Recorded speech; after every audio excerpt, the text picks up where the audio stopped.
I'm just now bouncing back. I'm just now rebounding from the whole beef with G Unit and 50 and all of that. I just got if the beef with G Unit was an airplane, I just landed. I just got off that plane, man. You know what I'm saying? And I ain't even go get my bags out the baggage claim. I walked away. I left them bags, man. You know what I'm saying? So, for 50, man, I'm never. And I'm glad y'all here. Because this is probably the first and the last time you're gonna hear me say this. For 50, man, I'm gonna apologize to him, just as a man. They don't have nothing to do with music or beef or nothing like that. It ain't about being a bigger man or him. I don't care. He could take it and say, Games apologizing. He could take it and say, oh, Games is sucky. He's apologizing. 50. It's not that.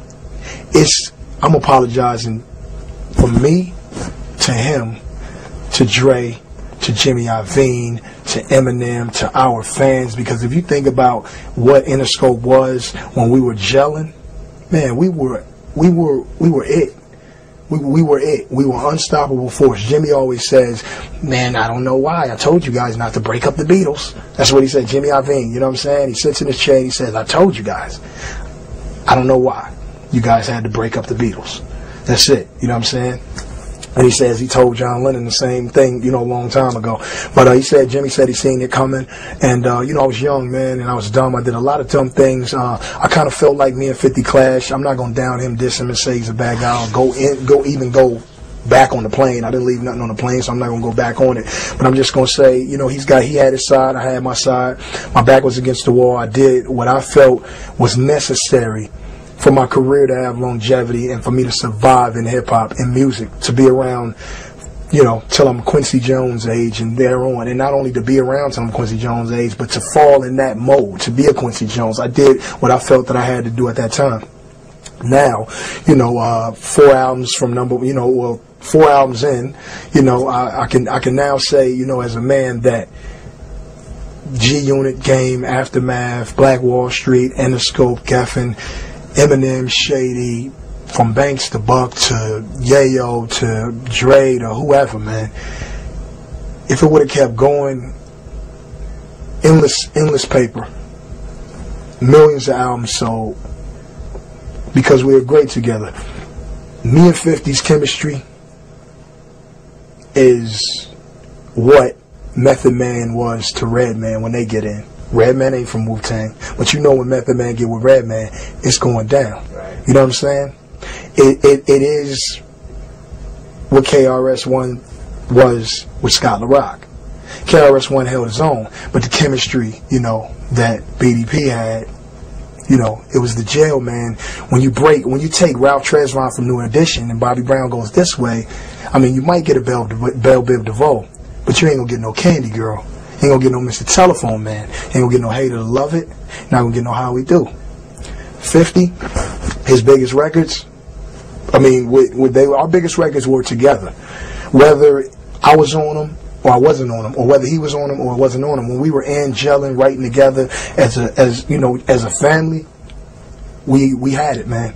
That goes for Eminem, Dre, Game. And you know what? If we never did that, I think Detox would have been out.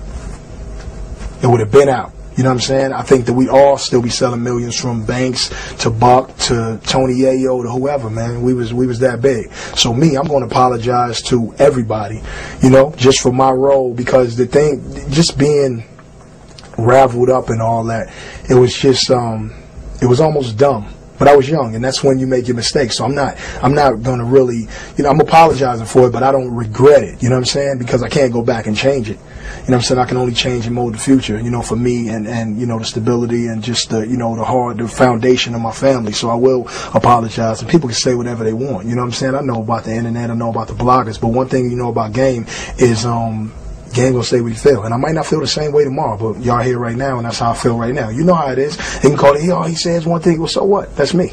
You know what I'm saying? So, but I love it. Either way you want it, just give it to me that way. If you want to say Game is this or Game is that, just talk about Game. And if you think about all the things that I've done, when it's all said and done for me, you look back on my career, however I go out. If I go out like Biggie and Pac went out, then that's just that. If I go out on top and I just walk out, if I go out on bottom like some of the unlucky or not so much mentioned, you know, hip hop artists that did their thing but just didn't get, you know, the mention that they deserve, if I go out like that, it's all fine with me because I did what I came to do in my career. I touched a lot of people. I sold a lot of records, man. I'm still a figure in hip hop. I don't like when people call me West Coast because I ain't never just been West Coast. I'm from the West Coast. I'm from Compton, so that goes without saying. But I am hip hop. I'm not saying I'm Lil Wayne or I'm the best rapper in the world. I'm not saying I'm Jay-Z, but I'm game, and I'm something to deal with. And so when I start talking, when I speak, when I make records, people gonna listen. It doesn't matter what record you put on game, put out on game, put it on MTV versus everybody else. And you look at the views, look at the listens. Mine is always going to be looked and listened at because I'm that type of person. And you know, game going to come with something to make something happen, man. So, I mean, we hit Red Album. You know what I'm saying? The beef with 50, I feel, and I said it on the record. You know what I'm saying? That beef is dead. And I let Chris Brown take him to the ledge. So, I mean, just wipe my hands with all that, man. And